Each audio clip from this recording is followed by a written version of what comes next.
I can pinpoint almost the second when I realised I wanted to fuck her.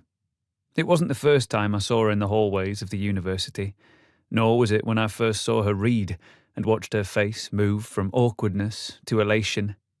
It was a more happenstance occasion than that.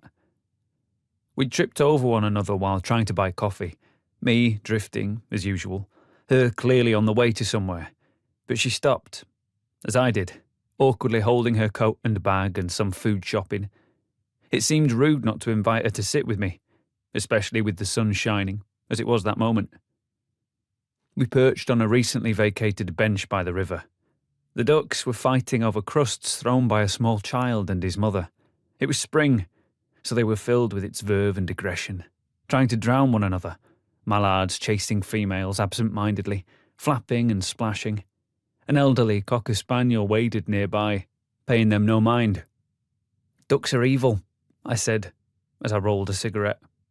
"The world must be very black and white for you," she said. It struck me as an odd thing to say, especially in England, where everything is grey.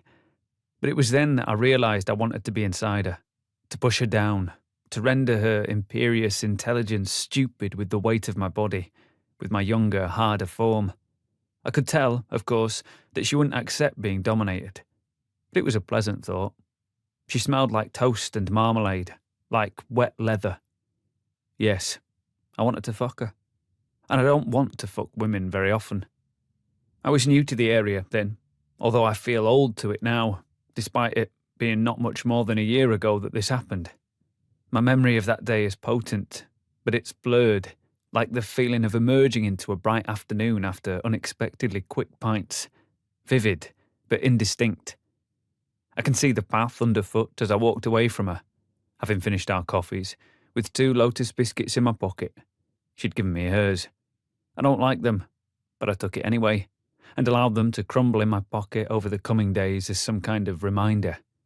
There was toad flax growing in the cracks of the walls, which I gazed at more than where I was going, as I'm wont to do when I'm distracted.